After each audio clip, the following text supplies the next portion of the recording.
warahmatullahi wabarakatuh. Waalaikumsalam warahmatullahi wabarakatuh.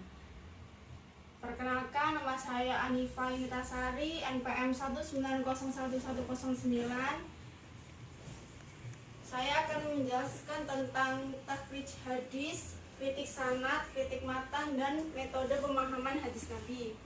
Terima kasih yang telah meluangkan waktunya pada sore hari ini. Pertama-tama saya akan membahas tentang takhrij hadis. Oke. Takhrij hadis adalah mencari sanad hadis dari sebuah kitab karya orang lain, lalu mencari sanad hadis yang berbeda-beda dari kitab tersebut. Arti yang lebih dalam lagi dari takhrij hadis itu tema hadis. Jadi ini dibutuhkan pengetahuan tentang kajian Islam terlebih dahulu seperti fikih atau kaidah dalam penggunaan metode ini dapat mendeteksi bahasan yang terkait dalam hadis yang sering diteliti menggunakan kitab. Lalu yang kelima, yang terakhir, takhrij menurut klasifikasi hadis. Untuk metode kemampuan ini, peneliti dalam mengetahui status hadis atau kelompok hadis qudsi, masyhur, mursal, dhaif, atau yang lainnya untuk terpenuhi dalam penerapan pada metode ini. Selanjutnya, saya akan menerangkan mengenai kritik sanad. Jadi kritik sanad itu memiliki pengertian rangkaian para perawi yang memindahkan matan dari sumber primernya ke sumber sekundernya. Jalur itu disebut sanad karena periwayat bersandar kepada matan. Jadi periwayatnya itu bersandar kepada matan. Sanad memiliki dua bagian yang penting, yaitu yang pertama, nama-nama periwayat hadis dan lambang-lambang periwayatan hadis yang telah digunakan oleh masing-masing periwayat. Sanad itu penting, sangat-sangat penting, sehingga jika ada salah satu perawi yang dianggap tidak memenuhi kriteria sebagai perawi hadis, maka hadis itu akan langsung menjadi hadis palsu. Jadi kalau nggak sesuai sama, kalau ada salah satu perawinya yang nggak memenuhi kriteria sebagai perawi itu ya dianggap palsu kayak gitu. Terus yang selanjutnya, kritik matan. Secara bahasa, matan itu berarti punggung jalan atau muka jalan, tanah yang keras dan tinggi. Dari segi terminologi, matan adalah kalimat yang terdapat dalam hadis yang menjadi isi riwayat. Apakah hadis tersebut berbentuk ucapan, perbuatan, dan takrir. Takrir itu ketetapan dan sebagainya. Dalam penjelasan terdahulu, kaedah kesohihan matan hadis terdiri dari dua hal. Yang pertama, terbebas dari syadz dan ilah hadis.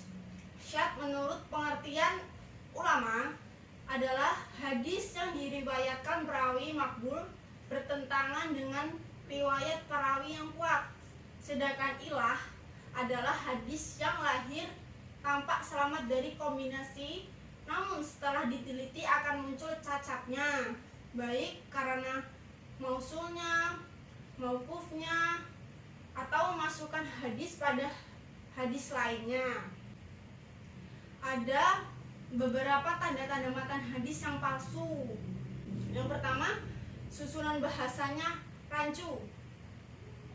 Rasulullah Shallallahu Alaihi Wasallam yang sangat fasih dalam bahasa Arab dan memiliki gaya bahasa yang khas, mustahil mengeluarkan pernyataan yang rancu tersebut. Jadi yang kedua, kandungan pernyataan bertentangan dengan akal sehat dan sangat sulit ditafsirkan secara rasional.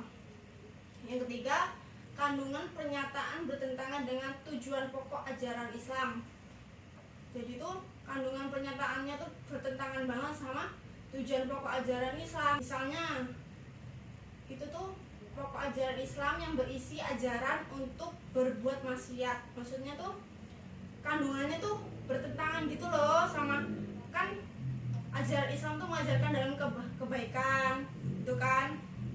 Nah, itu bertentangan dalam pokok ajaran Islam itu ya, kayak maksiat atau hal-hal yang nggak seharusnya gitu. Yang keempat, kandungan pernyataan bertentangan dengan sunatullah. Yang kelima, kandungan pernyataan bertentangan dengan fakta sejarah. Yang keenam, kandungan pernyataan bertentangan dengan petunjuk Al-Quran ataupun hadis mutawatir yang telah mengandung petunjuk secara pasti. Yang ketujuh, kandungan pernyataan berada di luar kewajiban diukur dari petunjuk umum ajaran Islam. Selanjutnya, metode pemahaman hadis Nabi. Salah sesuatu yang pasti membutuhkan cara untuk mengetahui maksud tertentu. Begitupun juga dengan hadis Nabi, butuh metode pemahaman biar dimengerti, biar dipahami, baru diamalkan. Dalam Kamus Besar Bahasa Indonesia, metode ialah cara yang teratur berdasarkan pemikiran yang matang untuk mencapai maksud. Ada beberapa metode pemahaman hadis Nabi. Yang pertama, metode pemahaman dari Yusuf Al-Qadrawi. Beliau itu mengemukakan contoh-contoh secara garis besar dapat dikelompokkan menjadi 3 kelompok. Yang pertama, hadis-hadis yang harus dipahami berdasarkan sebab atau latar belakang munculnya yang spesifik. Yang kedua, memahami hadis dengan memperhatikan tujuan atau hikmah yang dilakukan oleh Nabi. Yang ketiga, memahami hadis Nabi dengan memperhatikan suatu kebiasaan temporer pada masa Nabi. Yang kedua itu metode pemahaman tekstual dan kontekstual. Metode ini tuh merupakan tawaran metodologis dengan memberikan banyak kesempatan untuk menggunakan berbagai macam metode dan pendekatan yang ada dan di satu sisi sunnah Nabi Shallallahu Alaihi Wasallam. Yang ketiga, konsep sunnah di antara kepentingan pakar hadis dan pakar fikih. Definisi secara sunnah itu pendefinisian sunnah secara istilah juga berpengaruh pada proses penilaian sebuah hadis. Umumnya, pakar hadis menitikberatkan pembahasan dan penelitian terhadap sanad, sedangkan tidak terlalu telaah jika sanadnya telah sahih. Kecuali jika bertentangan dengan Al-Quran, maka hadis itu ditolak. Yang keempat, metode studi kasus terhadap berbagai macam persoalan. Ini Al-Ghazali dalam bukunya mengangkat berbagai macam masalah dalam beraneka ragam topik dan hadis-hadis sebagai landasan. Yang pertama itu ada hadis tentang mayit diazab karena tangisan keluarganya. Yang kedua, hadis bertentangan pengharaman memakan binatang buas yang bertaring. Yang ketiga, hadis tentang mendatangi istri dari belakang. Mungkin itu saja yang dapat saya sampaikan. Kurang lebihnya mohon maaf apabila ada salah kata. Terima kasih atas waktunya. Wassalamualaikum warahmatullahi wabarakatuh. Waalaikumsalam.